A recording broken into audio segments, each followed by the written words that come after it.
യോഹന്നാൻ എഴുതിയ സുവിശേഷം 4-ാം അധ്യായം അതിൻ്റെ 23 24 വാക്യങ്ങളിലേക്ക് വരാം. യോഹന്നാൻ എഴുതിയ സുവിശേഷം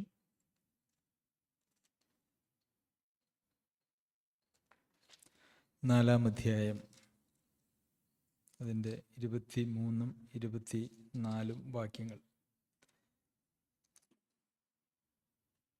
നമ്മളവിടെ ഇപ്രകാരമാണ് വായിക്കുന്നത്: സത്യനമസ്കാരികൾ പിതാവിനെ ആത്മാവിലും സത്യത്തിലും നമസ്കരിക്കുന്ന നാഴിക വരുന്നു, ഇപ്പോൾ വന്നുമിരിക്കുന്നു.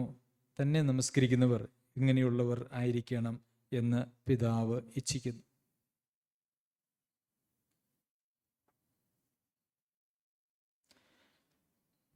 അനേക പ്രസംഗങ്ങൾ ചെയ്തിട്ടുള്ളതായ ഒരു വേദഭാഗമാണ് ഈ വേദഭാഗം. യോഹന്നാൻ എഴുതിയ സുവിശേഷം 4-ാം അധ്യായത്തിൻ്റെ 23 24 വാക്യങ്ങൾ. ഇവിടെ നമസ്കരിക്കുക എന്നുള്ള ഒരു പദമാണ് ഉപയോഗിച്ചിരിക്കുന്നത്. എന്നാൽ വർഷിപ്പ്, ആരാധിക്കുക എന്നാണ് ഇംഗ്ലീഷിൽ ഉപയോഗിച്ചിരിക്കുന്നത്.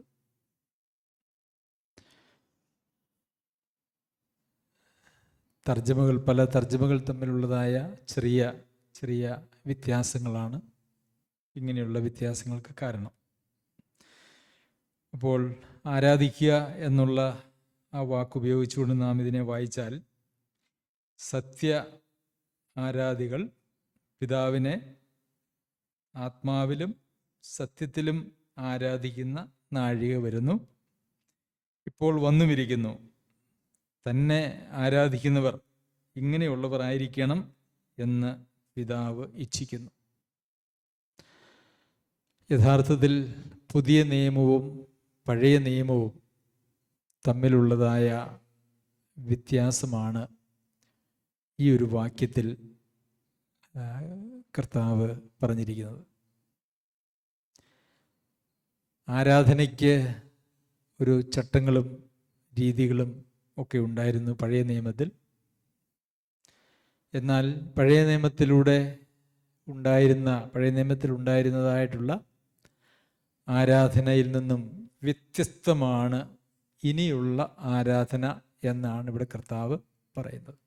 അത് വരുന്നു എന്ന് പറഞ്ഞിരിക്കുന്നു, ഇപ്പോൾ വന്നുമിരിക്കുന്നു എന്നും പറയുന്നുണ്ട്. അതിനുശേഷം അടുത്ത വാക്യത്തിൽ നാം വായിക്കുന്നത്, തന്നെ നമസ്കരിക്കുന്നവർ, അതായത് തന്നെ ആരാധിക്കുന്നവർ ഇങ്ങനെയുള്ളവർ ആയിരിക്കണം എന്ന് പിതാവ് ഇച്ഛിക്കുന്നു. അതായത് ആത്മാവിലും സത്യത്തിലും ദൈവത്തെ ആരാധിക്കുന്നവർ ആയിരിക്കണം എന്ന് ദൈവം ഇച്ഛിക്കുന്നു. നാം എന്തിനാണ് ഇന്ന് വന്നത് എന്ന് ചോദിച്ചാൽ എല്ലാവരും എന്ത് മറുപടി പറയും? ആരാധനയ്ക്കാണ് വന്നത്, അല്ലേ? ആരാധനാ യോഗത്തിന് പോയി. എങ്ങോട്ട് പോവുകയാണ് എന്നാരെങ്കിലും ചോദിച്ചാൽ നമ്മൾ അവരോട് പറഞ്ഞിട്ടുണ്ട്, എങ്ങോട്ട് പോവുകയാണ്? ആരാധനാ യോഗത്തിന് പോവുകയാണ്, അല്ലെങ്കിൽ ആരാധനയ്ക്ക് പോവുകയാണ്. ഇനി തിരിച്ച് ചെല്ലുമ്പോൾ പോകുന്ന വഴിയിൽ ആരെങ്കിലും എവിടെ പോയിരുന്നു എന്ന് ചോദിച്ചാൽ നമ്മൾ എന്ത് പറയും? ആരാധനയ്ക്ക് പോയിരുന്നു എന്ന് പറയും, അല്ലെങ്കിൽ ചർച്ചിൽ പോയി എന്ന് പറയും. എന്നാൽ പ്രിയമുള്ളവരെ, എന്താണ് ഈ ആത്മാവിലും സത്യത്തിലും ഉള്ള ആരാധന എന്ന് പറയുന്നത്? ഇത് സംബന്ധിച്ച് കൃത്യമായ വിവിധങ്ങളായിട്ടുള്ള ഉപദേശങ്ങളും പിന്നെ നമ്മളിൽ രൂഢമൂലമായി കിടക്കുന്നതായ കാഴ്ചപ്പാടുകളും ഉള്ളതുകൊണ്ട് ഇതിനെ സംബന്ധിച്ച് പലപ്പോഴും കൃത്യമായി മനസ്സിലാക്കാനായിട്ട് നമുക്ക് പരിമിതികൾ ഉണ്ടാവാറുണ്ട്. അതിനെ അങ്ങനെ കൃത്യമായി മനസ്സിലാക്കിയിട്ടുള്ള ആളുകളും ഞാനിങ്ങനെ സംസാരിക്കുമ്പോൾ പലപ്പോഴും കുറവാണ് എന്ന് ഞാൻ ശ്രദ്ധിച്ചിട്ടുണ്ട്. അപ്പോൾ പിതാവ് ഇച്ഛിക്കുന്നത് എങ്ങനെ ആരാധിക്കുന്നവരെയാണ്? ആത്മാവിലും സത്യത്തിലും ആരാധിക്കുന്നവരെയാണ് പിതാവ് ഇച്ഛിക്കുന്നത്. അപ്പോൾ ഇവിടെ എവിടെയാണ് ഈ നമസ്കരിക്കേണ്ടത് അല്ലെങ്കിൽ ആരാധിക്കേണ്ടത് എന്നുള്ള ചോദ്യത്തിനാണ്, ഞങ്ങളുടെ പിതാക്കന്മാർ ഈ മലയിൽ നമസ്കരിച്ചു വന്നു, നമസ്കരിക്കേണ്ടുന്ന സ്ഥലം യെരൂശലേമിലാകുന്നു എന്ന് നിങ്ങൾ പറയുന്നു. അതായത് ശമരിയയിൽ ഗെരിസീം എന്ന് പറയുന്നതായിട്ടൊരു മലയുണ്ട്. പിന്നെ യെരൂശലേമുണ്ട്, അത് യഹൂദിയിലാണ്. യെരൂശലേമിലാണ് ആരാധന കഴിക്കേണ്ടത്. മറ്റൊരിടത്തുമുള്ള ആരാധന ദൈവം സ്വീകരിക്കുകയില്ല എന്ന് യഹൂദന്മാർ പറയുന്നു. എന്നാൽ അതിന് ബദലായി ശമര്യർ ഗെരിസീം മലയിൽ ഒരു യാഗപീഠമൊക്കെ ഉണ്ടാക്കി അവിടെയും ആരാധന കഴിക്കുന്നു. അപ്പോൾ അതാണ് ഈ പറയുന്നതിൻ്റെ പശ്ചാത്തലം എന്ന് പറയുന്നത്. അവർ തമ്മിൽ, യഹൂദ രാജ്യവും ഇസ്രായേൽ രാജ്യവും തമ്മിൽ പലപ്പോഴും യുദ്ധമുണ്ടായതൊക്കെ നമുക്ക് പഴയ നിയമത്തിൽ കാണുവാനായിട്ട് സാധിക്കും.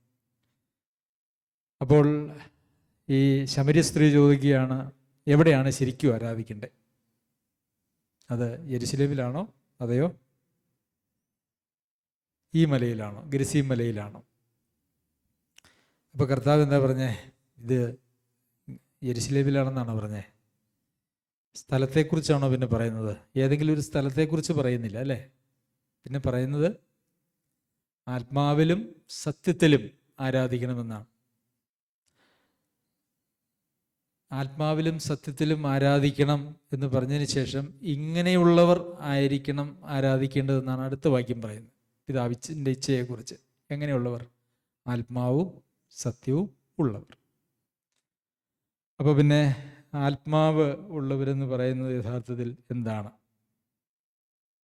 എല്ലാവർക്കും ആത്മാവുണ്ടോ? നമ്മളതിനെക്കുറിച്ച് പല ക്ലാസ്സുകൾ കേട്ടിട്ടുള്ളതാണ്. വീണ്ടും ജനനം പ്രാപിച്ച് ക്രിസ്തുവിനോട് ചേർന്നതായ എല്ലാവരിലും ദൈവം തൻ്റെ ആത്മാവിനെ നൽകിയിട്ടുണ്ട്.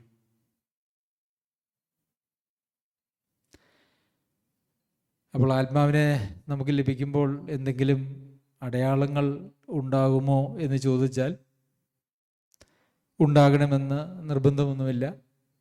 അങ്ങനെ ഉണ്ടായതായിട്ടും ഉണ്ടാകാത്തതുമായിട്ടുള്ള അനുഭവങ്ങൾ നമുക്ക് അപ്പോസ്തല പ്രവൃത്തികളിൽ കാണുവാനായിട്ട് കഴിയും. ആദ്യം 3000 പേരെ രക്ഷിക്കപ്പെട്ട സമയത്ത് പരിശുദ്ധാത്മാവ് അവരുടെ മേൽ വന്നപ്പോൾ എന്തെങ്കിലും അടയാളം അവരിൽ ഉണ്ടായതായിട്ട് നമ്മൾ വായിക്കുന്നില്ല. എന്നാൽ 120 പേര്, ഏകദേശം 120 പേരുള്ള സംഘത്തിന്മേൽ പരിശുദ്ധാത്മാവ് വന്നപ്പോൾ അവർ തമ്മിൽ അന്യഭാഷകളിൽ സംസാരിച്ചു എന്ന് നമ്മൾ കാണുന്നുണ്ട്. അപ്പോൾ എന്നാൽ യോഹന്നാൻ എഴുതിയ സുവിശേഷം 3-ാം അധ്യായത്തിൽ നിക്കോദോമസിനോട് ആത്മാവിനാലും ജലത്താലും വീണ്ടും ജനിക്കുന്നതിനെക്കുറിച്ച് പറയുമ്പോൾ അതെങ്ങനെയാണ് സാധിക്കുക എന്നൊക്കെ പറഞ്ഞപ്പോൾ അവിടെ കർത്താവ് പറയുന്നത്, ആത്മാവിൽ ജനിക്കുന്നവൻ കാറ്റ് പോലെയാകുന്നു, അത് എവിടെ നിന്ന് വരുന്നു എങ്ങോട്ട് പോകുന്നു ഇതൊന്നും അറിയുന്നില്ല. അപ്പോൾ ആത്മാവിനാൽ വീണ്ടും ജനനം പ്രാപിക്കുമ്പോൾ എന്തെങ്കിലും ഒരു പ്രത്യക്ഷമായിട്ടുള്ള വലിയ ഒരു അത്ഭുതമോ ഒരു ഫീലിങ്ങോ ഒക്കെ ഉണ്ടാവണം എന്ന് ചിന്തിക്കുന്നതിൽ അർത്ഥമൊന്നുമില്ല എന്നുള്ളത് നമുക്കറിയാം. ശരി, ആത്മാവിൽ ആരാധിക്കുന്ന അല്ലെങ്കിൽ ആത്മാവിലും സത്യത്തിലും ഉള്ള ആരാധന എന്ന് പറയുമ്പോൾ നമ്മൾ വീണ്ടും ജനനം പ്രാപിക്കുന്നതായിട്ടുള്ള സഭയിലെ അംഗങ്ങളായിരിക്കുന്ന ആളുകളിൽ അവരിൽ വീണ്ടും ജനനം പ്രാപിക്കുമ്പോൾ വരുന്നതായിട്ടുള്ള വ്യത്യാസം നാം കൃത്യമായിട്ട് മനസ്സിലാക്കേണ്ടതുണ്ട്. വീണ്ടും ജനനം പ്രാപിക്കുന്നതിന് മുമ്പ് വീണ്ടും ജനനം പ്രാപിക്കുക എന്നാണ് പറയുന്നത്. അപ്പോൾ ഒരു ജനനമാണ് യഥാർത്ഥത്തിൽ രക്ഷയിൽ നടക്കുന്നത്. അപ്പോൾ അവിടെ ഒരു ജനനം നടക്കണമെങ്കിൽ അതിനു മുമ്പ് എന്തായിരുന്നിരിക്കണം ഉണ്ടായിരുന്ന അവസ്ഥ? ഒന്നുകിൽ ഒന്നും ഉണ്ടാകാൻ പാടില്ല, ഒന്നുമില്ലാതിരുന്നിടത്ത് നിന്ന് ഒരു ജന്മം ഉണ്ടാകും. അല്ലെങ്കിൽ എന്ത് സംഭവിക്കണം? മരിച്ചിരിക്കണം അല്ലേ. മരിച്ച ഒരാളെ ജീവിപ്പിക്കാൻ കഴിയും, അല്ലെങ്കിൽ ഇല്ലാതിരുന്ന ഒരാൾക്ക് ജനിക്കുവാൻ കഴിയും. എന്നാൽ നമ്മളെല്ലാവരും ഉണ്ടായിരുന്നു. അതാണ് എഫേസ്യർക്ക് എഴുതിയ ലേഖനത്തിലും കൊലോസ്യ ലേഖനത്തിലും ഒക്കെ നമ്മൾ വായിക്കുന്നത്. അതിക്രമങ്ങളിലും പാപങ്ങളിലും മരിച്ചവരായിരുന്ന നിങ്ങളെയും. അപ്പോൾ മരിച്ചവരായിട്ട് നാം എല്ലാവരും ഉണ്ടായിരുന്നു. എന്നാൽ ഒരു വീണ്ടും ജനനം നമുക്ക് സംഭവിക്കുകയാണ് ചെയ്യുന്നത്. അത് പരിശുദ്ധാത്മാവിൻ്റെ പ്രവർത്തനത്താലാണ്. ആത്മാവിനാലും ജലത്താലും വീണ്ടും ജനിച്ചില്ലെങ്കിൽ, അപ്പോൾ വീണ്ടും ജനനം എന്ന് പറയുന്നത് പരിശുദ്ധാത്മാവിൻ്റെ പ്രവർത്തനത്താലാണ്. അപ്പോൾ നമ്മുടെ ആത്മാവിന് യഥാർത്ഥത്തിൽ ആ സമയത്ത് ഒരു ജീവൻ ലഭിക്കുകയാണ് ചെയ്യുന്നത്. അപ്പോൾ രക്ഷിക്കപ്പെട്ട ഒരു വ്യക്തിയിൽ സംഭവിക്കുന്നതായിട്ടുള്ള രണ്ട് പ്രധാനപ്പെട്ട കാര്യങ്ങളുണ്ട്. എന്തൊക്കെയാണ്? ഒന്ന്, ആത്മീയമായി മരിച്ചിരുന്ന നമ്മുടെ ആത്മാവ് ജീവൻ പ്രാപിച്ചു. രണ്ടാമത്തെ കാര്യം എന്താ പറയാമോ?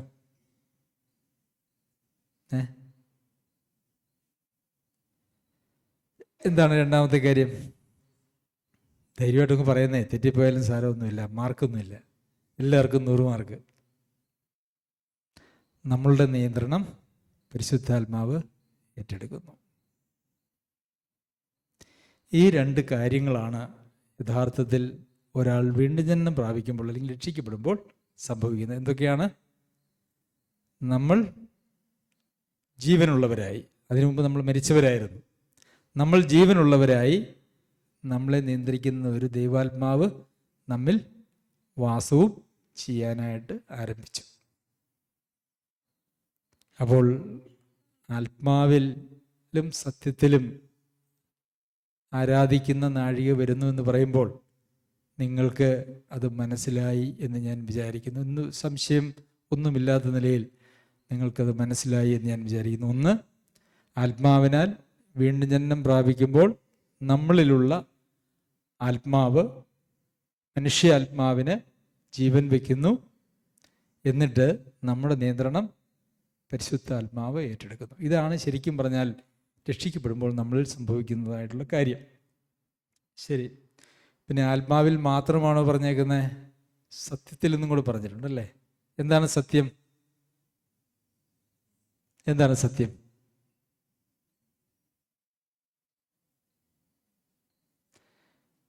എന്താ സത്യം? എന്താ?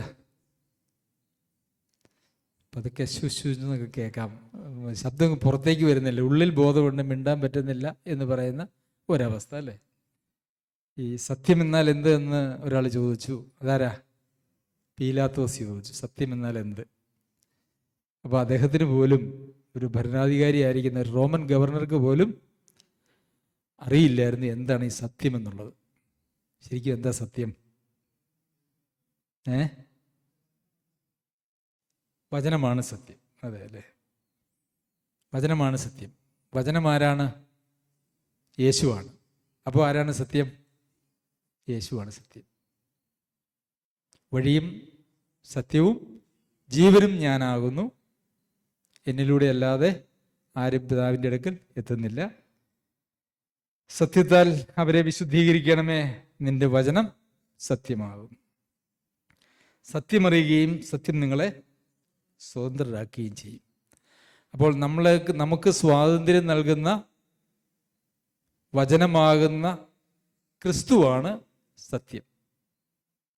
നമ്മൾ രക്ഷിക്കപ്പെടുമ്പോൾ ആരോടാണ് ചേർന്നത്? ക്രിസ്തുവിനോടാണ് ചേർന്നത് അല്ലേ. ക്രിസ്തുവിനോട് ചേർന്നിരിക്കുന്ന നാം എല്ലാവരും ക്രിസ്തുവിനെ ധരിച്ചിരിക്കുന്നു. ഗലാത്യ ലേഖനം 3-ാം അധ്യായത്തിലാണ് നമ്മളങ്ങനെ വായിക്കുന്നത്. അപ്പോൾ ആരാധിക്കുന്നവർ എങ്ങനെയുള്ളവരായിരിക്കണം? ഒന്ന്, വീണ്ടും ജനനം പ്രാപിച്ച് നമ്മുടെ ആത്മാവിന് ജീവൻ കിട്ടിയവരായിരിക്കണം. 2, പരിശുദ്ധാത്മാവിനാൽ നിയന്ത്രിക്കപ്പെടുന്നവരായിരിക്കണം. 3, എന്താണ്? ക്രിസ്തുവിനോട് ചേർന്ന് ക്രിസ്തുവിനെ ധരിച്ച് അങ്ങനെ ക്രിസ്തുവിൽ ജീവിക്കുന്ന, ക്രിസ്തുവിൽ വചനം സത്യമുണ്ട്, ക്രിസ്തു സത്യമാണ്. അപ്പോൾ ക്രിസ്തുവിൽ വസിക്കുന്ന, എന്നിൽ വസിക്കുക എന്നാണ് പറയുന്നത് അല്ലേ. അല്ലെങ്കിൽ നാം ക്രിസ്തുവിൽ വസിക്കുക, അല്ലെങ്കിൽ ക്രിസ്തു നമ്മിൽ വസിക്കുക. അപ്പോൾ സത്യ നമസ്കാരികൾ അല്ലെങ്കിൽ സത്യ ആരാധകർ എന്ന് പറയുന്നത് ക്രിസ്തുവിൽ വസിച്ചുകൊണ്ട്, ക്രിസ്തുവാകുന്ന സത്യത്തിൽ, വചനമാകുന്ന സത്യത്തിൽ വസിച്ചുകൊണ്ട് ആത്മാവിൽ ജീവൻ പ്രാപിച്ചവരായി ആത്മാവിനാൽ നിയന്ത്രിക്കപ്പെടുന്നവർ ആണ് എന്നെ ആരാധിക്കേണ്ടത് എന്ന് പിതാവ് ഇച്ഛിക്കുന്നു. എല്ലാവർക്കും അത് മനസ്സിലായി എന്ന് ഞാൻ വിചാരിക്കുന്നു. ശരിയല്ലേ സോര? ബാബു സോര? ശരിയാണ്. അപ്പോൾ ഇതിനെക്കുറിച്ച് ആർക്കും ഒരു തർക്കവും വേണ്ട. ആത്മാവിൽ ആരാധിക്കുക എന്നൊക്കെ പറഞ്ഞാൽ ഇന്ന് പല സഭകളിലും അതിനെയൊക്കെ ആത്മാവ് സമം അന്യഭാഷ എന്നാണ് അനേക സ്ഥലങ്ങളിലും ഉള്ളത്. അങ്ങനെയൊരു പരിപാടിയില്ല. ആത്മാവ് പിന്നെ എന്തിനാണ് ദൈവം ഈ കർത്താവ് തന്നെ താൻ ജീവിച്ചിരിക്കുന്ന കാലത്ത് ആത്മാവിനെ ഇങ്ങോട്ട് അയക്കുന്നതിനെ കുറിച്ച് പറഞ്ഞു അല്ലേ?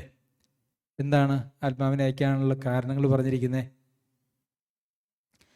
ഞാൻ നിങ്ങളോട് കൽപ്പിച്ചതൊക്കെയും അവൻ നിങ്ങളെ ഓർമ്മിപ്പിക്കും. അപ്പോൾ പരിശുദ്ധാത്മാവിൻ്റെ പ്രവർത്തനത്തിൽ ഒന്നെന്താണ്? ഓർമ്മിപ്പിക്കുക. എന്താണ് ഓർമ്മിപ്പിക്കുക?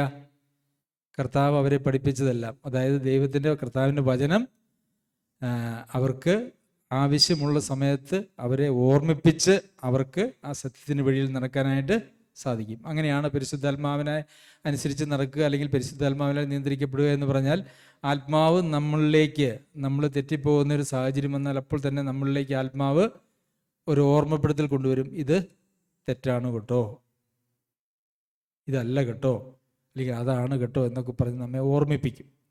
പിന്നെ പരിശുദ്ധാത്മാവ് ചെയ്യുന്ന മറ്റൊരു കാര്യം എന്താണ്? സകല സത്യത്തിലും നമ്മെ വഴി നടത്തും അല്ലേ? രണ്ട് രീതിയിൽ അത് പ്രയോഗിച്ചിരിക്കുന്നു എന്ന് മാത്രമേ ഉള്ളൂ. അതും ഓർമ്മപ്പെടുത്തുന്നത് സത്യത്തിൽ വഴി നടത്തുന്നതിൻ്റെ ഭാഗമായിട്ടാണ്. പിന്നെ എന്താ പറയുന്ന ആത്മാവ് ചെയ്യുന്നത്? പാപത്തെക്കുറിച്ചും നീതിയെക്കുറിച്ചും ന്യായവിധിയെക്കുറിച്ചും ബോധം വരുത്തും അല്ലേ? അതും ശരിക്കും ഓർമ്മപ്പെടുത്തുക എന്നുള്ളത് തന്നെയാണ്. ഫലത്തിൽ നമ്മെ ദൈവ ഇഷ്ടപ്രകാരം നമ്മളുടെ പ്രായോഗിക ജീവിതത്തിൽ നമ്മെ നടത്തുക എന്നുള്ളതാണ് പരിശുദ്ധാത്മാവ് നമ്മൾ ചെയ്യുന്നതായിട്ടുള്ള പ്രവർത്തനം എന്ന് പറയുന്നത്. പിന്നെ റോമർക്ക് എഴുതിയ 8-ാം അധ്യായം നാം വായിച്ചപ്പോൾ എന്താ വായിച്ചേ? ഉച്ചരിച്ചു കൂടാതെ ഞരക്കത്താൽ പരിശുദ്ധാത്മാവ് നമുക്ക് വേണ്ടി പക്ഷപാതം ചെയ്യുന്നു. അങ്ങനെയും നമ്മൾ വായിക്കുന്നുണ്ട്. പിന്നെ ഈ ആത്മാവിനാലാണ് നമ്മളുടെ മേലുള്ള ദൈവത്തിൻ്റെ അധികാരവും മുദ്രയിട്ടിരിക്കുന്നത്. അത് നമ്മൾ വായിക്കുന്നുണ്ട്. ശരി, അപ്പോൾ ആത്മാവിലും സത്യത്തിലും ആരാധിക്കുന്ന ആരാധനയാണ് ദൈവത്തിന് ഇഷ്ടം. അങ്ങനെയുള്ളവരെയാണ് പിതാവ് ഇച്ഛിക്കുന്നത് എന്ന് നമ്മൾ കണ്ടു. പിന്നെ അപ്പോൾ നമുക്ക് ആരാധിക്കണം അല്ലേ? നമ്മൾ എന്തിനാ വന്നിരിക്കുന്നത്? ആരാധിക്കാനല്ലേ വന്നിരിക്കുന്നത്? ആണോ? ശരിക്കും ആരാധന നമ്മൾ പല പ്രാവശ്യം പല ആളുകൾ അതൊക്കെ നമ്മളിവിടെ പറഞ്ഞിട്ടുള്ളതാണ്. ശരിക്കും ആരാധന എന്ന് പറഞ്ഞാൽ എന്താ? ആരാധന എന്ന് പറയുന്നത് യാഗമാണ്. ഈ മലയിലാണോ ആ മലയിലാണോ ആരാധിക്കേണ്ടത് എന്ന് ചോദിക്കുമ്പോൾ യാഗം അർപ്പിക്കേണ്ട സ്ഥലമാണ് പ്രാഥമികമായിട്ടും. അതുകൂടാതെ തന്നെ അവിടെ പാട്ടുണ്ട്, അങ്ങനെയുള്ള എല്ലാ കാര്യങ്ങളും ഉണ്ട്. എന്നാലും ആരാധന എന്ന് പറയുന്നത് യഥാർത്ഥത്തിൽ ഒരു യാഗം സമർപ്പിക്കുന്നതിലൂടെയാണ്. അപ്പോൾ പിന്നെ എന്തൊക്കെയാണ് നമുക്ക് വീണ്ടും ജന്മം പ്രാപിച്ച ദൈവമക്കൾക്ക് യാഗമർപ്പിക്കാനായിട്ടുള്ളത്? എന്തൊക്കെയാണ് യാഗം? നമുക്ക് യാഗമർപ്പിച്ച് ദൈവത്തെ ആരാധിക്കുന്നത് എന്തൊക്കെയാണ്? പറ.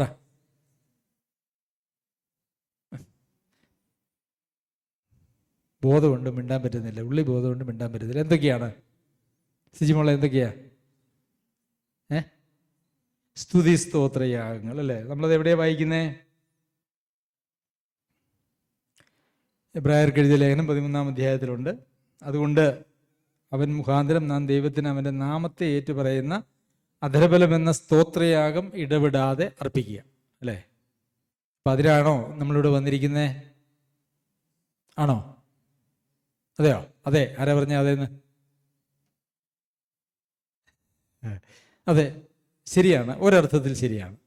എന്നാൽ എല്ലാ അർത്ഥത്തിലും അത് ശരിയല്ല. കാരണം ആ വാക്യം നമ്മൾ ശ്രദ്ധിച്ച് വായിച്ചാൽ അധരബലം എന്ന സ്തോത്രയാഗം ഞായറാഴ്ച അർപ്പിക്കാനാണ് പറഞ്ഞേക്കുന്നത്?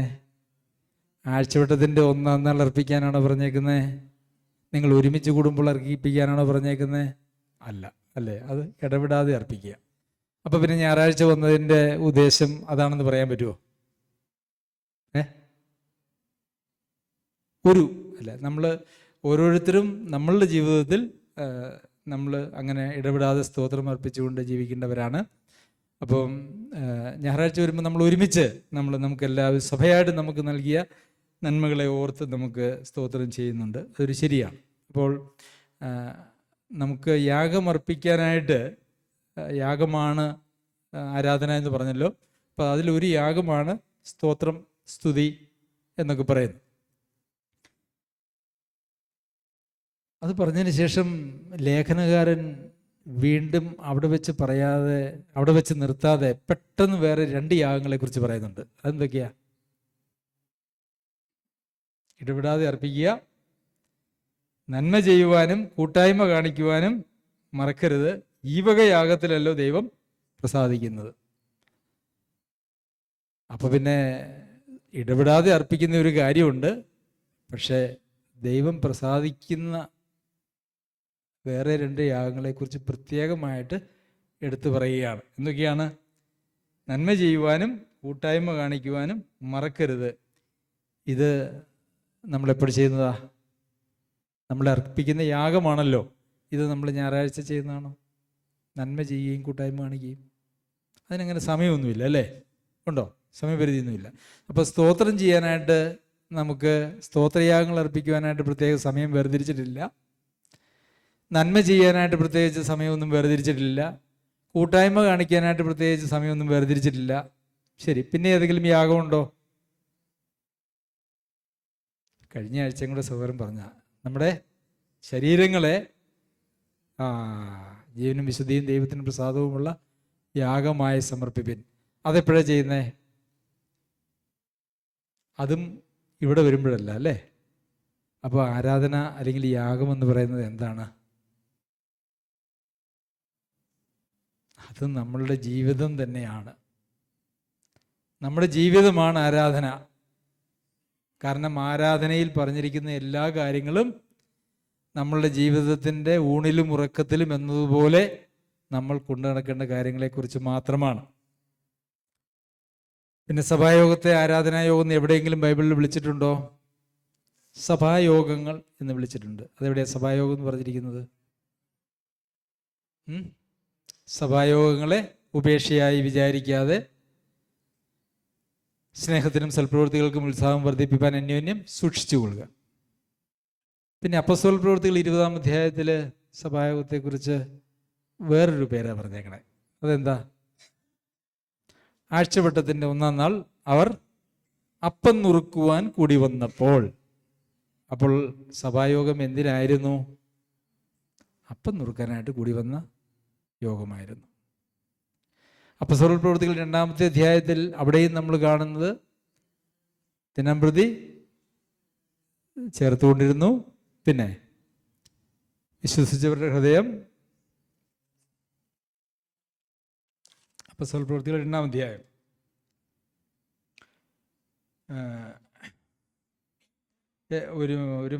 പങ്കിടുകയും ഒരുമനപ്പെട്ട് ദിനംപ്രതി ദേവാലയത്തിൽ കൂടി വരികയും വീട്ടിൽ അപ്പം നുറുക്കിക്കൊണ്ട് ഉല്ലാസവും ഹൃദയപരമാർത്ഥതയും പൂണ്ട് ഭക്ഷണം കഴിക്കുകയും ദൈവത്തെ സ്തുതിക്കുകയും സകല ജനത്തിൻ്റെയും കൃപ അനുഭവിക്കുകയും ചെയ്തു. അപ്പോൾ അവിടെയും വീട്ടിൽ എന്താണൊക്കെയാ അവർ ചെയ്തിരുന്നേ? അപ്പം നുറുക്കി ഉല്ലാസവും ഹൃദയപരമാർത്ഥതയും കൊണ്ട് അവർ ഭക്ഷണം കഴിച്ചു, ദൈവത്തെ സ്തുതിച്ചു അല്ലേ? അപ്പോൾ സഭായോഗം എന്ന് പറയുന്നത് അപ്പം നുറുക്കുവാനും കൂട്ടായ്മ ആചരിക്കുവാനും ഭക്ഷണം കഴിക്കുവാനും ഒക്കെയുള്ള സമയമാണ്. അതിനു മുമ്പ് അതിനെക്കുറിച്ച് പറഞ്ഞിട്ടുണ്ട് 4 കാര്യങ്ങൾ. എന്തൊക്കെയാണ്? അപ്പോസ്തലന്മാരുടെ ഉപദേശം കേട്ടും പിന്നെ കൂട്ടായ്മ അയച്ചും പ്രാർത്ഥന കഴിച്ചും അപ്പം നുറുക്കിയും പോന്നു. ഈ അപ്പോസ്തല പ്രവൃത്തികൾ എഴുതിയിരിക്കുന്നത് ഏകദേശം AD 70 ശേഷമാണെന്നാണ്. ഈ അപ്പോസ്തല പ്രവൃത്തികൾ 2-ാമത്തെ അധ്യായത്തിൽ സംഭവിക്കുന്നതായിട്ടുള്ള കാര്യം AD 29-30 കാലഘട്ടങ്ങളിലാണ്.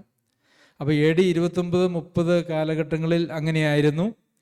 അവരുടെ സഭയുടെ പ്രവർത്തനങ്ങളെക്കുറിച്ച് AD 70 ശേഷം അപ്പോസ്തല പ്രവൃത്തികൾ ലൂക്കോസ് എഴുതുമ്പോൾ അവിടെയും അവരത് ചെയ്തു പോന്നു എന്നാണ് പറഞ്ഞിരിക്കുന്നത്.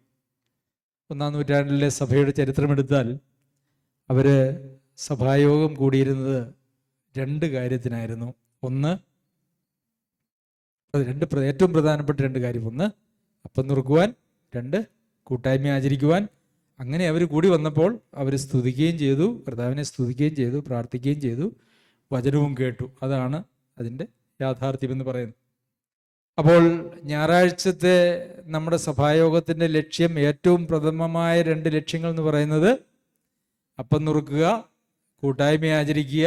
അങ്ങനെ നമ്മൾ ഒരുമിച്ച് കൂടുമ്പോൾ ദൈവത്തെ സ്തുതിക്കുന്നു, മഹത്വപ്പെടുത്തുന്നു, നമ്മൾ കൂട്ടായ്മ പിന്നെ നമ്മൾ വചനം പിടിക്കുന്നു, അതൊക്കെ നമ്മൾ ചെയ്യുന്നു. അപ്പോൾ ഇതിനെ ആരാധനായോഗം എന്ന് വിളിക്കാൻ വല്ല വകുപ്പും ഉണ്ടോ? ആരാധന എന്ന് പറയുന്നത് നമ്മുടെ ജീവിതമാണ്. പിന്നെ നമ്മൾ സ്തുതി സ്തോത്രയാഗങ്ങൾ അർപ്പിക്കുന്നതിനെ ആരാധിക്കുന്നു എന്ന് പറയുന്നതിൽ യാതൊരു തെറ്റുമില്ല. കാരണം അതും ഒരു യാഗമായിട്ട് ബൈബിളിൽ പറഞ്ഞിട്ടുണ്ട് എന്നുള്ളതുകൊണ്ട്. അപ്പം ഇന്ന് നമുക്ക് ഉള്ള ഒരു വലിയ സാധ്യത എന്താണ്? സൂം, യൂട്യൂബൊക്കെ അല്ലേ. ഇന്ന് നമ്മൾ സഭായോഗങ്ങൾക്ക് പകരമായിട്ട് നമ്മുടെ സൂമിലൊക്കെ ഇപ്പോഴും ആളുകളുണ്ട്. ഇവിടെ വരാൻ കഴിയാത്തതായിട്ടുള്ള, യാതൊരു നിർവാഹവും ഇല്ലാത്തതായിട്ടുള്ള ആളുകളാണ്. അവരെ ഞാൻ അതിൽ നിന്ന് ഒഴിവാക്കുന്നു.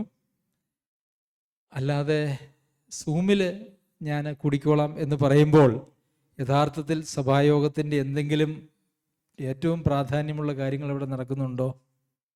ഇല്ല, അല്ലേ? ഇല്ല. പിന്നെ ഒരാൾക്ക് ഒരു രീതിയിലും വരാനായിട്ട് സാധിക്കാത്ത ഒരു സമയത്ത് അതിൽ പങ്കെടുക്കുക എന്നുള്ളത് അതിൻ്റെ ഒരു മിനിമം കാര്യമാണ്. അപ്പോൾ സഭായോഗത്തിന് ആരെങ്കിലും വരാൻ പറ്റിയില്ലെങ്കിൽ സൂമിലും വേണ്ട എന്നല്ല ഞാൻ പറഞ്ഞത്. അതിന് അത്രത്തോളം ഗുണമുണ്ട് എന്നുള്ളത് ഒരു യാഥാർത്ഥ്യമാണ്. പക്ഷേ സഭായോഗങ്ങൾക്ക് പകരമായിട്ട് ഒരിക്കലും സൂം മീറ്റിംഗ് ഇരിക്കുന്നില്ല. ശരി, ഈ പഴയ നിയമത്തിലെ ആരാധനയെക്കുറിച്ച് പറയുമ്പോൾ അവിടെ സ്ഥലമുണ്ട്. പിന്നെ ഈ പഴയ നിയമത്തിലെ ആരാധനയ്ക്ക് നമുക്കറിയാം ഒരു മ്യൂസിക് ടീമൊക്കെ ഉണ്ടായിരുന്നു അല്ലേ. കോരഹ് പുത്രന്മാരുടെ നേതൃത്വത്തിൽ ഒരു മ്യൂസിക് ടീം ഉണ്ടായിരുന്നു. പിന്നെ എല്ലാ മ്യൂസിക്കൽ ഇൻസ്ട്രുമെൻസും ഉണ്ടായിരുന്നു അല്ലേ. സങ്കീർത്തനങ്ങളിൽ നമ്മളൊരു ലിസ്റ്റ് തന്നെ വായിക്കുന്നുണ്ട് മ്യൂസിക്കൽ ഇൻസ്ട്രുമെൻസിനെ കുറിച്ച്. പിന്നെ ഡാൻസ് ഉണ്ടായിരുന്നു ഇല്ലേ. ഡാൻസ് ഉണ്ടായിരുന്നു. ദാവീദ് ഡാൻസ് ചെയ്തു എന്ന് പറഞ്ഞു. പിന്നെ എന്താ ഉണ്ടായിരുന്നേ? വലിയ ഒച്ചയും ബഹളവും ഒക്കെ ഉണ്ടായിരുന്നു. ഉണ്ടോ? ഉണ്ടായിരുന്നു പഴയ നിയമത്തിൽ. പുതിയ നിയമത്തിൽ എവിടെയെങ്കിലും അങ്ങനെ നമ്മൾ കാണുന്നുണ്ടോ? അങ്ങനെ അല്ല, ഒരു ഗ്ലാസ് വീണതാ, സാരമില്ല, അനർത്ഥങ്ങളൊന്നും സംഭവിച്ചിട്ടില്ല. അപ്പോൾ പുതിയ നിയമത്തിൽ അങ്ങനെ വലിയ ഒച്ചപ്പാടുകളോ അതല്ല എങ്കിൽ മ്യൂസിക്കൽ ഇൻസ്ട്രുമെൻസും മ്യൂസിക് ടീമും അങ്ങനെയൊന്നുള്ള യാതൊരു സൂചന പോലും പുതിയ നിയമത്തിൽ ഇല്ല. എന്നാൽ പഴയ നിയമത്തിൽ അങ്ങനെയൊക്കെ ഉണ്ടായിരുന്നു. അപ്പോൾ ഈ പഴയ നിയമത്തിലെ ആരാധന ആത്മാവിലും സത്യത്തിലും അല്ല, ശരിയാണോ? പുതിയ നിയമത്തിൽ ആത്മാവിലും സത്യത്തിലുമാണ്. അവിടെ ഇതൊന്നുമില്ല. പഴയ നിയമത്തിൽ ആത്മാവിലും സത്യത്തിലും അല്ല. ആ മലയിലും അല്ല, ഈ മലയിലും അല്ല. പഴയ നിയമത്തിലെ ആരാധന എന്ന് പറയുന്നത് ആത്മാവിലും സത്യത്തിലും അല്ല. കാരണം അന്ന് ദൈവമക്കളിൽ അല്ലെങ്കിൽ മനുഷ്യരിൽ ദൈവാത്മാവിന് വാസം ചെയ്യുവാനായിട്ട് കഴിയുമായിരുന്നില്ല. അതുകൊണ്ട് തന്നെ അവരെ നിയന്ത്രിക്കുവാനായിട്ടും ദൈവാത്മാവിന് കഴിയുമായിരുന്നില്ല. കാരണം എന്താണ്? കർത്താവിൻ്റെ യാഗമരണവും അതിലൂടെയുള്ള വീണ്ടെടുപ്പും അല്ലെങ്കിൽ ശുദ്ധീകരണവും മനുഷ്യന് ഇല്ലായിരുന്നു. അതുകൊണ്ട് അവരിൽ ആരിലും ആത്മാവ് അവരിൽ വാസം ചെയ്യുക എന്ന് പറയുന്നതോ അവർക്ക് ജീവൻ കൊടുക്കുക എന്ന് പറയുന്നതോ അസാധ്യമായിട്ടുള്ളൊരു കാര്യമായിരുന്നു. അതുകൊണ്ട് ആത്മാവിലും സത്യത്തിലും അല്ലാത്ത ആരാധനയിൽ ഉണ്ടായിരുന്നത് എന്തൊക്കെയാ? കുറെ ജഡത്തിൻ്റെ അല്ലെങ്കിൽ ദേഹിയുടെ ദേഹിക്ക് മുൻതൂക്കം കൊടുത്തുകൊണ്ടുള്ള ആരാധനയായിരുന്നു പഴയ നിയമത്തിലുണ്ടായിരുന്നത്. അതാണ് പാട്ടും ബഹളവും ഒച്ചപ്പാടും മ്യൂസിക്കൽ ഇൻസ്ട്രുമെൻസും പിന്നെ പ്രത്യേക സ്ഥലവും ഒക്കെ വേണമായിരുന്നു. പുതിയ നിയമത്തിലെ ആരാധനയ്ക്ക് ഒരു സ്ഥലത്തിൻ്റെ പരിമിതികളൊന്നുമില്ല എന്ന് നമ്മൾ കണ്ടു. പക്ഷെ പഴയ നിയമത്തിലെ ആരാധന ദേഹിയിലുള്ള അല്ലെങ്കിൽ ജഡത്തിലുള്ള ഒരു ആരാധനയായിരുന്നു എന്നുള്ളത് കൊണ്ട് അതിനൊത്തിരി പരിമിതികളുണ്ടായിരുന്നു, അതിന് നിയമങ്ങളുണ്ടായിരുന്നു. പുതിയ നിയമത്തിൽ ഏതെങ്കിലും നമ്മൾ പറഞ്ഞ ആരാധനയ്ക്ക് നിയമങ്ങളുണ്ടോ? ഒന്നുമില്ല. നമുക്ക് സ്തുതി സ്തോത്രയാഗങ്ങൾ അർപ്പിക്കുന്നത് നിങ്ങൾ എഴുന്നേറ്റ് രാവിലെ ഇത്ര മണി മുതൽ ഇത്ര മണി വരെ ഇന്ന പശ്ചാത്തലത്തിരുന്നു കൊണ്ട് ഇന്ന ദിശയിലേക്ക് നോക്കിക്കൊണ്ടായിരിക്കണം ചെയ്യേണ്ടത്. വല്ല നിയമങ്ങളുണ്ടോ? ഇല്ല. കിടക്കുമ്പോൾ ചെയ്യാം, ജോലി ചെയ്യുമ്പോൾ ചെയ്യാം, ഇതെല്ലാം നമുക്ക് ചെയ്യാം. പഴയ നിയമത്തിലെ ആരാധന എന്ന് പറയുന്നത് ഇങ്ങനെയൊന്നുമല്ലായിരുന്നു. അത് ഒരു ദേഹിയുടെ പെർഫോമൻസ് ആയിരുന്നു. പുതിയ നിയമത്തിൽ ആത്മാവിലും സത്യത്തിലുമുള്ള ആരാധന. ഇപ്പം ഞാൻ പറഞ്ഞു വന്നപ്പോൾ നിങ്ങൾക്ക് മനസ്സിലായി കാണും, ഇന്ന് ഈ പഴയ നിയമ ആരാധന കൊണ്ടുവന്ന് ഈ പുതിയ നിയമസഭയെ തെറ്റിച്ച് കളയുന്ന വലിയ ഒരു വഞ്ചനയുടെ കാലഘട്ടമാണിത്. ശരിയല്ലേ? ഇന്ന് സിജിമോൾ വന്നപ്പോൾ നല്ല ഉഷാറ് പാട്ടൊക്കെ ആയിരുന്നു അല്ലേ? ഇന്ന് നല്ല പാട്ടൊക്കെ ഉണ്ടായിരുന്നു, എല്ലാവരും നല്ല ശബ്ദത്തിലൊക്കെ ഒന്ന് സ്തോത്രമൊക്കെ ചെയ്തു. ഇന്നത്തെ ആരാധന വലിയ കുഴപ്പമില്ലായിരുന്നു അല്ലേ? നമ്മൾക്ക് അങ്ങനെ തോന്നാറില്ലേ? അങ്ങനെ പറയാറില്ലേ? അങ്ങനെ തോന്നുന്നില്ലേ? കാരണം എന്താ? നല്ല ശബ്ദത്തിൽ പാട്ടുപാടി നല്ല ശബ്ദത്തിൽ സ്തോത്രം ചെയ്തു, കൈയടിച്ചു. ഞാൻ കൈയടിക്കുമ്പോൾ എൻ്റെ അടുത്ത് ഡേസി ആംഗ്യം കാണിക്കും, കൈ ഒട്ടല്ലേ, പാടാൻ പറ്റത്തില്ല എന്ന് പറഞ്ഞുകൊണ്ട്. അപ്പം അതുകൊണ്ട് ഞാൻ പിന്നെ അനുസരിച്ച് കീഴടങ്ങി കൈകൊട്ടലങ്ങ് നിർത്തി. അപ്പം നമ്മളെന്താ, നമ്മുടെ ആരാധന എന്ന് പറയുന്നത് അത് നല്ലതാകുന്നു എന്ന് നമ്മൾ ചിന്തിക്കുന്നത് എപ്പോഴാണ്? നല്ല കൈകൊട്ടും നല്ല ശബ്ദവും ഉച്ചത്തിലുള്ള പാട്ടും ഒക്കെ വരുമ്പോഴാണല്ലേ. അതിൽ വചനപരമായിട്ടുള്ള എന്തെങ്കിലും യാഥാർത്ഥ്യമുണ്ടോ? ഉണ്ടോ ബാബു സൗര? ഉണ്ടോ? ഇല്ല, അങ്ങനെ ഒന്നുമില്ല.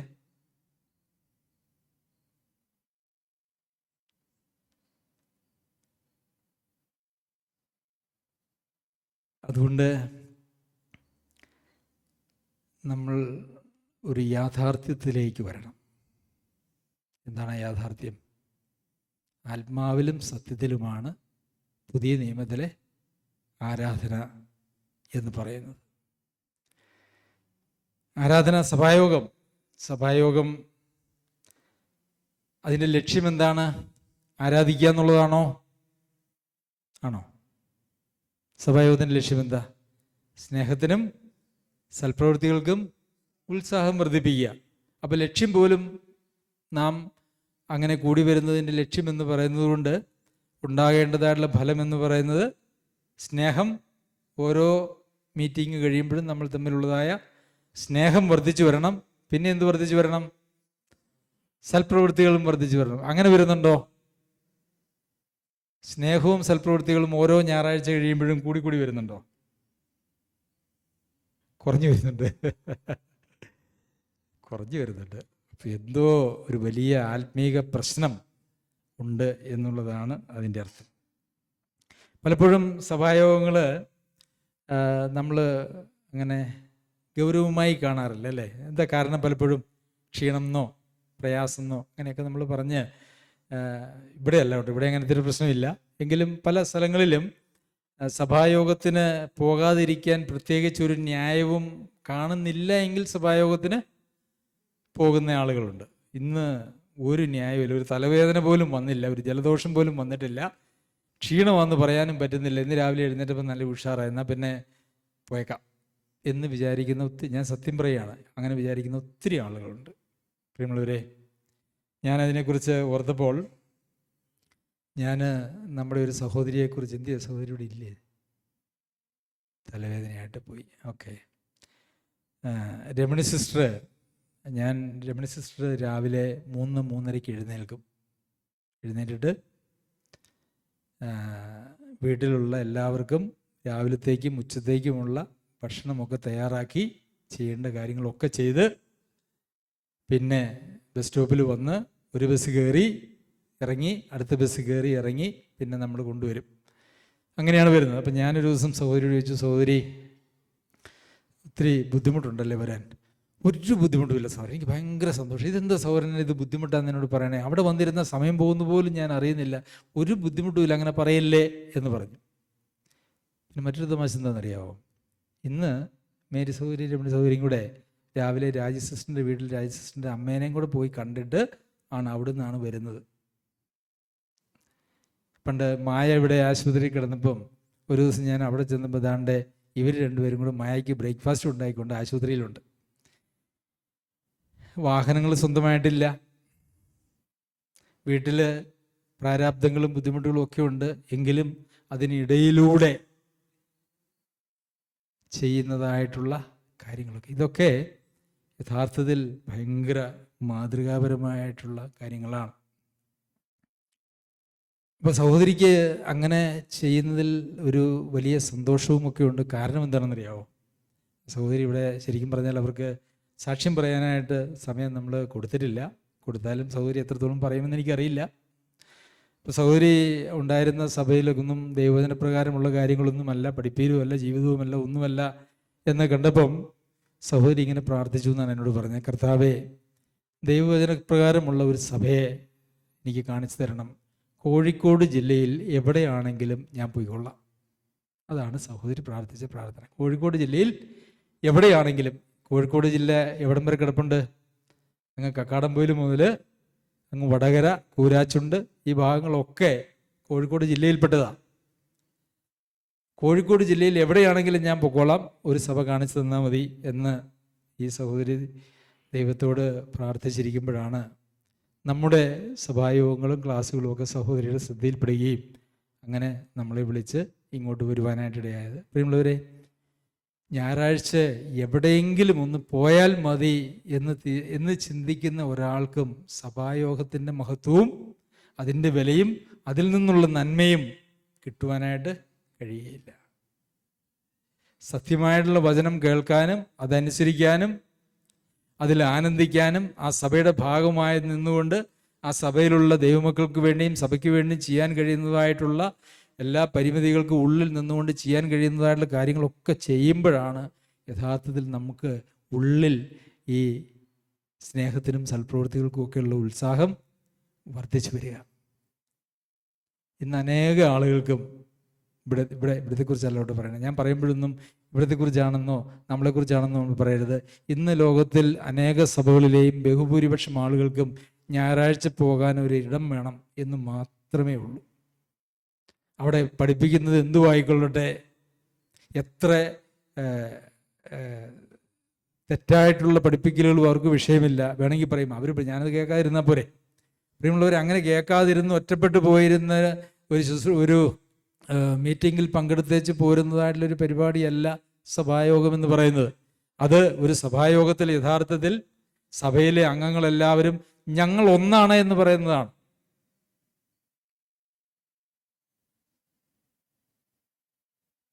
ഒന്നല്ലാതെ മാറി ഒരാൾ സഭായോഗത്തിലുണ്ടെങ്കിൽ അവരെക്കുറിച്ച് യൂദാ ലേഖനത്തിൽ പറഞ്ഞിരിക്കുന്നത് മറിഞ്ഞു കിടക്കുന്ന പാറകൾ. ഞാൻ ഈ സഭയുടെ ഭാഗമാണ്, സഭയാകുന്ന ക്രിസ്തുവിൻ്റെ ശരീരമാകുന്ന സഭയിലെ ഒരംഗമാണ് ഞാൻ എന്ന് നമ്മളെക്കുറിച്ച് തന്നെ ചിന്തിച്ചാൽ നമുക്കൊരിക്കലും സഭായോഗത്തെ ലക്ഷ്യമായിട്ട് എടുക്കുവാനായിട്ട് കഴിയില്ല.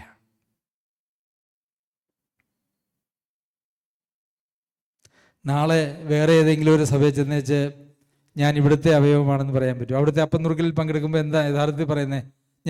ഞാൻ ഇവിടുത്തെ ഈ സഭയിലെ അംഗവുമാണ്. ഉപദേശപരമായിട്ടുള്ള ഭയങ്കരമായിട്ടുള്ള തെറ്റുകളാണ് അനേകരും യഥാർത്ഥത്തിൽ പഠിപ്പിച്ചുകൊണ്ടിരിക്കുന്നത്. അങ്ങനെയുള്ള സഭയിലും പോയി അവിടെയും പോയി അവിടുത്തെ അപ്പം നുറുക്കലിലും പങ്കെടുത്ത് അവിടുത്തെ ഭാഗമാണെന്നും നമ്മളുടെ ഭാഗമാണെന്നും അങ്ങനെയൊന്നും നമുക്കിങ്ങനെ ഓടി നടക്കാൻ പറ്റുന്നതായിട്ടുള്ള ഒരു കാര്യമൊന്നുമല്ല ഈ സഭ എന്ന് പറയുന്നത്. പിന്നെ ജോലി സംബന്ധിച്ചോ താമസം സംബന്ധിച്ചോ വേറെ സ്ഥലത്തായിരിക്കുമ്പോൾ പോകുന്നതിനെ കുറിച്ചല്ല ഞാൻ പറയുന്നത്. അതല്ലാതെ നമുക്ക് ഇങ്ങനെ ഒരാഴ്ച ഒരു സഭ, പിന്നെ ഇങ്ങനെ സഭകൾ തോറും നടക്കുന്നതായിട്ടുള്ള ആളുകളുണ്ട്. അങ്ങനെയുള്ള ആളുകളെ കുറിച്ചാണ്. അതൊരിക്കലും ദൈവവചനപ്രകാരമുള്ളതായ കാര്യങ്ങളല്ല. നാം ഒരു സഭയുടെ അംഗമാണെങ്കിൽ ആ സഭയിൽ നിന്ന് നമുക്ക് ഒത്തിരി അവകാശങ്ങളുണ്ട്. ഒരു സഭയിൽ നിന്ന് സഭയിലെ എല്ലാ അംഗങ്ങൾക്കും അവകാശങ്ങളുണ്ട്. സിജി വന്നതിനെ കുറിച്ചല്ല ഇവിടെ പറയുന്നത്. സിജിയുടെ സ്വന്തം വീട്ടിലേക്ക് വന്നതാണ്. ഇപ്പോൾ ഈ സഭയിൽ പഠിപ്പിക്കുമ്പോൾ ഒക്കെ ഭയങ്കര സൂക്ഷിക്കണം. കാരണം ഇതൊക്കെ ചിലപ്പോൾ ആവശ്യമില്ലാതെ ആളുകൾ അതിനെ അങ്ങോട്ടും ഇങ്ങോട്ടുമൊക്കെ വ്യാഖ്യാനിച്ച് അങ്ങനെയൊക്കെ കൊണ്ടുപോകും. അങ്ങനെയൊന്നുമില്ല. സിജിയുടെ ഭവനത്തിൽ വന്നപ്പോൾ ഇവിടെ വന്നതാണ് അവരുടെ കൂടെ. ശരി, എന്താ പറഞ്ഞു വന്നേ? അങ്ങനെ നമുക്ക് അവകാശങ്ങളുണ്ട്. സഭയിൽ നിന്ന് നമുക്ക് ലഭിക്കുവാൻ വചനപ്രകാരം അവകാശമായിട്ടുള്ള പല കാര്യങ്ങളുണ്ട്. അതുപോലെ തന്നെ സഭയോട് നമുക്ക് ഉത്തരവാദിത്തങ്ങളുണ്ട്, ദൈവമക്കളോടുള്ള ഉത്തരവാദിത്തങ്ങളുമുണ്ട്. അപ്പോൾ അധരബലമെന്ന സ്തോത്രയാഗം, നന്മ ചെയ്യുക, കൂട്ടായ്മ കാണിക്കുക, ഈ വക യാഗം, ദൈവം പ്രസാദിക്കുന്നതായുള്ള യാഗം, പിന്നെ നമ്മുടെ ശരീരത്തെ തന്നെ ദൈവത്തിന് കൊടുത്തുകൊണ്ടുള്ളതായ യാഗം. ശരീരത്തെ യാഗമായിട്ട് ദൈവത്തിന് മുമ്പാകെ ആ യാഗപീഠത്തിലേക്ക് വെച്ച് കൊടുത്താൽ പിന്നെ നമുക്ക് നമ്മുടെ ശരീരത്തിന്മേൽ വല്ല അവകാശമുണ്ടോ? ഉണ്ടോ? ഒരവകാശവും ഇല്ല. ഇതൊക്കെയാണ് സഹോദരന്മാരെ സഭാജീവിതം, ക്രിസ്തീയ ജീവിതം എന്നൊക്കെ പറയുന്നത്. ആരാധന എന്ന് പറയുന്നത് എന്താണ് എന്ന് നിങ്ങൾക്ക് കൃത്യമായി മനസ്സിലായി എന്ന് ഞാൻ വിചാരിക്കുന്നു. ആരാധന എന്ന് പറഞ്ഞാൽ എന്താണ്? നമ്മൾ ശരിക്കും ദൈവത്തെ ആരാധിക്കുന്നവരാണോ? പൗലോസ് അപ്പോസ്തലൻ റോമർക്ക് എഴുതിയ ലേഖനം 1-ാം അധ്യായത്തിൻ്റെ 10-ാം വാക്യത്തിൽ ഇങ്ങനെയാണ് നാം വായിക്കുന്നത്: അവൻ്റെ പുത്രനെക്കുറിച്ചുള്ള സുവിശേഷ ഘോഷണത്തിൽ ഞാൻ എൻ്റെ ആത്മാവിൽ ആരാധിക്കുന്ന ദൈവം എനിക്ക് സാക്ഷി. ഞാൻ എൻ്റെ ആത്മാവിൽ ആരാധിക്കുന്ന ദൈവം എനിക്ക് സാക്ഷി. അതിൻ്റെ ശരിയായ തർജ്ജമ എന്ന് പറയുന്നത് ഞാൻ എൻ്റെ ആത്മാവിൽ സേവിക്കുന്ന ദൈവം എനിക്ക് സാക്ഷി. ഒരു ഇംഗ്ലീഷ് ബൈബിൾ എടുത്ത് നോക്കിയാൽ അവിടെ എഴുതിയിരിക്കുന്നത് അങ്ങനെയാണ്. ഞാൻ എൻ്റെ ആത്മാവിൽ ആരാധിക്കുന്ന എന്നല്ല, സേവിക്കുന്ന. അതിൻ്റെ ഗ്രീക്ക് ഭാഷ, ഗ്രീക്കിലെ ബൈബിൾ എടുത്ത് ഞാനത് പരിശോധിച്ചു. അപ്പോൾ അവിടെയും അതിന് ആരാധിക്കുന്ന എന്നല്ല, സേവിക്കുന്ന എന്നാണ്. എന്നാൽ ഇത് രണ്ടും ഒന്ന് തന്നെയാണ്. ഈ ആരാധിക്കുക എന്ന് പറയുന്നതും സേവിക്കുക എന്ന് പറയുന്നതും ഇത് രണ്ടും ഒന്ന് തന്നെയാണ്. സേവിക്കുന്നതിലൂടെയാണ് നമ്മൾ ആരാധിക്കുന്നത്, ആരാധിക്കുന്നതിലൂടെ നാം സേവിക്കുകയാണ് ചെയ്യുന്നത്. എങ്ങനെയാ ദൈവത്തെ സേവിക്കാനായിട്ട് നമുക്ക് പറ്റുക? എങ്ങനെയാണ് ദൈവത്തെ സേവിക്കുന്നത്? പൗലോസ് അപ്പോസ്തലൻ പറഞ്ഞു, ഞാൻ ആത്മാവിൽ ആരാധിക്കുന്ന അല്ലെങ്കിൽ സേവിക്കുന്ന എൻ്റെ ദൈവം സാക്ഷി. എങ്ങനെയാ ദൈവത്തെ സേവിക്കുക? ഇവിടെ നമുക്ക് ഈ ലോകത്തിൽ ഭരണാധിപന്മാരെ സേവിക്കുന്നതിനെ കുറിച്ച് പറയുന്നുണ്ട്, യജമാനന്മാരെ സേവിക്കുന്നതിനെ കുറിച്ച് പറയുന്നുണ്ട്. എങ്ങനെയാണ് അവരെയൊക്കെ സേവിക്കുന്നത്? അവർ പറയുന്ന കാര്യങ്ങൾ ചെയ്യുന്നു അല്ലേ? അങ്ങനെയല്ലേ? അവരുടെ ഇഷ്ടം അറിഞ്ഞ് അവർ പറയുന്ന കാര്യങ്ങൾ ചെയ്യുന്നതിലൂടെയാണ് അവരെ സേവിക്കുന്നത്. അപ്പോൾ ദൈവത്തെ സേവിക്കുന്നത് എങ്ങനെയാ? ദൈവം പറയുന്ന കാര്യങ്ങൾ ചെയ്യുന്നു. ദൈവം എന്ത് കാര്യങ്ങളൊക്കെയാണ് പറയുന്നത്?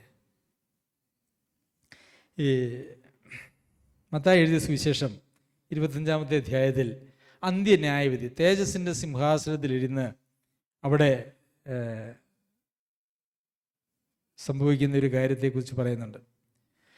25-33 മുതൽ, ചെമ്മരിയാടുകളെ തൻ്റെ വലത്തും കോലാടുകളെ ഇടത്തും നിർത്തും. രാജാവ് തൻ്റെ വലത്തുള്ളവരോട് അരുളി ചെയ്യും, എൻ്റെ പിതാവിനാൽ അനുഗ്രഹിക്കപ്പെട്ടവരെ വരുവിൻ, ലോകസ്ഥാപനം മുതൽ നിങ്ങൾക്കായി ഒരുക്കിയിരിക്കുന്ന രാജ്യം അവകാശമാക്കിക്കൊള്ളുവിൻ. എനിക്ക്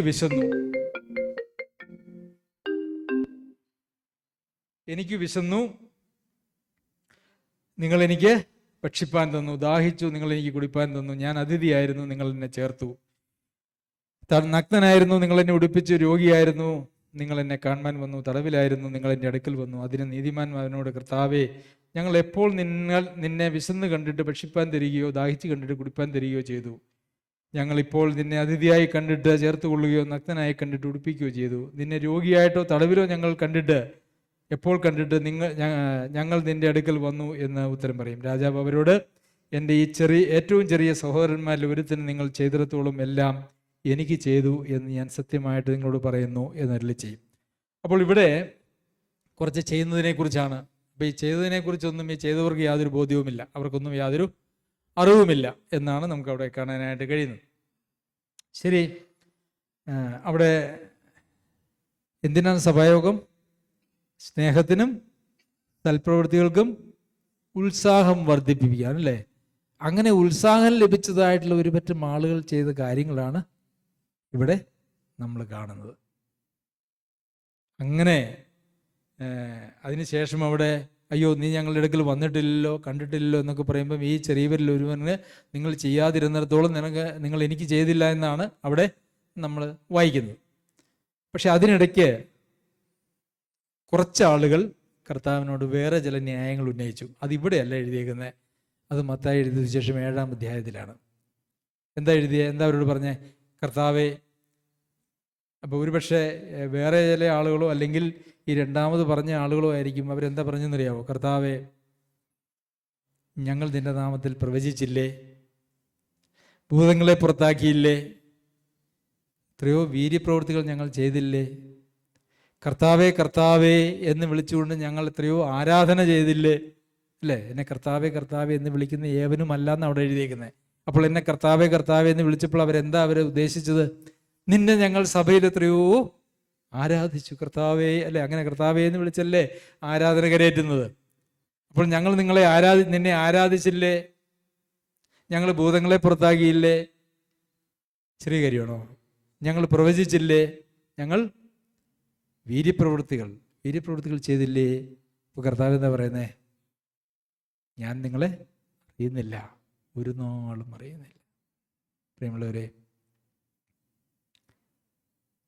നമ്മൾ ഏത് ഗണത്തിൽപ്പെടും? നമ്മൾ ഏത് ഗണത്തിൽപ്പെടും?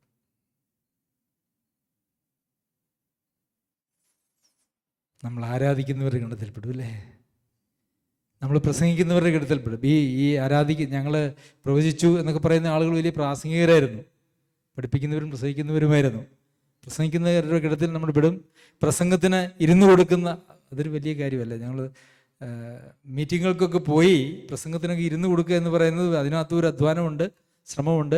അപ്പോൾ പ്രസംഗിക്കുന്നവരും പ്രസംഗത്തിന് ഇരുന്ന് കൊടുക്കുന്നവരും കർത്താവെ കർത്താവെ എന്ന് വിചാരിച്ച് പറഞ്ഞ് പ്രാർത്ഥിക്കുന്നവരും ആരാധിക്കുന്നവരും വീര്യപ്രവൃത്തികൾ ചെയ്യുന്നവരും പ്രവചിക്കുന്നവരും ഭൂതങ്ങളെ പുറത്താക്കുന്നവരും എല്ലാവരും എവിടെയാ? ഇടത് ഭാഗത്ത് കോലാടുകളുടെ ഗണത്തിൽ. എന്നാൽ സഭയിൽ നിന്നുള്ള പ്രബോധനങ്ങൾ കൈക്കൊണ്ട് സ്നേഹത്തിനും സൽപ്രവൃത്തികൾക്കും ഉത്സാഹം പ്രാപിച്ചതായിട്ടുള്ള ആളുകൾ വലത് ഭാഗത്ത്. അവരോട് പറയുന്നത് എന്താ? എൻ്റെ പിതാവിനാൽ അനുഗ്രഹിക്കപ്പെട്ടവരെ. അപ്പോൾ ആരാണ് അനുഗ്രഹിക്കപ്പെട്ടവർ? അങ്ങനെ വചനത്തിൻ്റെ സന്ദേശങ്ങളൊക്കെ കേട്ട് സ്നേഹത്തിനും സൽപ്രവൃത്തികൾക്കും ഉത്സാഹം വർദ്ധിച്ച് അതെല്ലാം പ്രവർത്തന തലത്തിലേക്ക് സഹോദരന്മാരോടുള്ള അല്ലെങ്കിൽ ദൈവജനത്തോടുള്ള അല്ലെങ്കിൽ മനുഷ്യവർഗത്തോടുള്ള സ്നേഹത്താൽ നിർബന്ധിക്കപ്പെട്ടവരായി അവര് അറിയാതെ തന്നെ തീരുമാനിക്കാതെ തന്നെ അവരുടെ സ്വഭാവമായിട്ട് മാറിയ നല്ല പ്രവൃത്തികളുള്ള ആളുകളെയാണ് എങ്ങനെ പറയുന്നത്? അനുഗ്രഹിക്കപ്പെട്ടവരേ എന്ന്. എൻ്റെ പിതാവിനാൽ അനുഗ്രഹിക്കപ്പെട്ടവരേ എന്ന് പറയുന്നത്. നമ്മൾ അനുഗ്രഹിക്കപ്പെട്ടവരെ എന്ന് പറയുമ്പോൾ നമ്മൾ എന്താ ഉദ്ദേശിക്കുന്നത്? കുറെ പൈസ ഉണ്ടാക്കിയവര്, കുറെ ജോലി കിട്ടിയവര്, പ്രൊമോഷൻ കിട്ടിയവര്, വലിയ സൗധങ്ങൾ പണിതവര് അല്ലേ? അങ്ങനെയുള്ളവരെയാണ് നമ്മൾ അനുഗ്രഹിക്കപ്പെട്ടവരെന്ന് പറയുന്നത്. എന്നാൽ ദൈവവചനത്തിൽ എൻ്റെ പിതാവിനാൽ അനുഗ്രഹിക്കപ്പെട്ടവരെ എന്ന് പറഞ്ഞാൽ പിതാവിനാൽ അനുഗ്രഹിക്കപ്പെട്ട ആളുകൾക്ക് മാത്രമേ സ്നേഹിക്കാനും സൽപ്രവൃത്തികൾ ചെയ്യുവാനായിട്ടും കഴിയുള്ളൂ. അവരാണ് പിതാവിനാൽ അനുഗ്രഹിക്കപ്പെട്ടവർ. പ്രിയമുള്ളവർ, നമ്മൾ ഏത് ഗണത്തിൽ വരും? കർത്താവേ കർത്താവേ എന്ന് പറഞ്ഞുകൊണ്ട് രാവിലെയും വൈകുന്നേരവും ഞായറാഴ്ചയും കുറച്ച് സ്തുതിയും സ്തോത്രവും കുറച്ച് ഒച്ചയൊക്കെ വയ്ക്കുന്ന ആളുകളുടെ കൂട്ടത്തിലാണോ നാം? അതെയോ സ്നേഹത്തിനും സൽപ്രവൃത്തികൾക്കും ഉത്സാഹം വർദ്ധിച്ച് എന്തുകൊണ്ടാണ് അവരത് കർത്താവ് ഓരോരുത്തർക്കും ചെയ്തപ്പം അവരെന്തുകൊണ്ടാണ് അതൊക്കെ മറന്നുപോയെന്നറിയാമോ? നീ എപ്പോൾ ഞങ്ങളുടെ അടുക്കൽ വന്നു? ഞങ്ങൾ കണ്ടില്ലല്ലോ കർത്താവെ. അവരെന്തുകൊണ്ടത് മറന്നേന്നറിയാമോ? അത് ജഡത്തിൽ നിന്നല്ല ചെയ്തത്, അവർ ആത്മാവിൽ നിന്നാണ് ചെയ്തത്. ആത്മനിയന്ത്രണത്തിലായിരുന്നു അവര്. അതുകൊണ്ട് അവർക്ക് അതിന് കണക്ക് വയ്ക്കാനൊന്നും ഒത്തില്ല, അതിൻ്റെ ആവശ്യവും ഉണ്ടായിരുന്നില്ല. അതവരുടെ സ്വഭാവമായിരുന്നു. എന്നാൽ ജഡത്തിൽ നമ്മൾ എന്തെങ്കിലും ചെയ്താൽ അതിനൊക്കെ കണക്ക് വയ്ക്കും. ഇന്നയാൾക്ക് ഇത്രാം തീയതി ഇന്ന കാര്യം ഞാൻ ചെയ്തു. അതൊക്കെ ജഡത്തിൽ നിന്ന് ഉളവാകുന്നതായിട്ടുള്ള കാര്യങ്ങളാണ്. പ്രിയമുള്ളവരെ, എത്രയോ നാം ഓരോരുത്തരും ദൈവസന്നിധിയിൽ മാറേണ്ടതായിട്ടുണ്ട്. ഈ ഉപമ പറയുന്നതിന് തൊട്ട് മുമ്പ് 25-ാം അധ്യായത്തിൽ മറ്റൊരു ഉപമ കർത്താവ് പറഞ്ഞിട്ടാണ് ഇത് പറയുന്നത്. ഓരോരുത്തർക്കും താലന്തുകൾ കൊടുക്കുന്നതിനെ കുറിച്ചാണ്. ഓരോരുത്തർക്കും അവനവൻ്റെ പ്രാപ്തി പോലെ താലന്ത് കൊടുത്തു. നമുക്കെല്ലാവർക്കും ദൈവം തന്നിരിക്കുന്നതായിട്ടുള്ള പ്രാപ്തി വ്യത്യസ്തമാണ്. പ്രാപ്തിക്കടുത്ത് ഒത്ത് ദൈവം നൽകിയിരിക്കുന്നതായിട്ടുള്ള താലന്തുകളെ ദൈവരാജ്യത്തിനായി ഉപയോഗിക്കുവാൻ ദൈവം നമ്മെ സഹായിക്കട്ടെ. സഭായോഗം എന്തിന്? സഭായോഗം ആരാധനായോഗമാണോ? ആരാധന എന്ന് പറയുന്നത് എന്താണ്? സഭായോഗത്തിൻ്റെ പ്രാധാന്യം എന്താണ്? സഭായോഗത്തിലൂടെ നാം എത്തിച്ചേരേണ്ടത് ഏത് അവസ്ഥയിലാണ്? പിതാവിനാൽ അനുഗ്രഹിക്കപ്പെട്ടവർ ആരാണ്? ഇതൊക്കെയും ദൈവം നമ്മളോട് ഈ ദിവസം സംസാരിച്ചു. നമുക്ക് ദൈവത്തോട് നന്ദി പറയാം. നമുക്ക് അവൻ്റെ പരിശുദ്ധനാമം വാഴ്ത്തപ്പെടുമാറാകട്ടെ.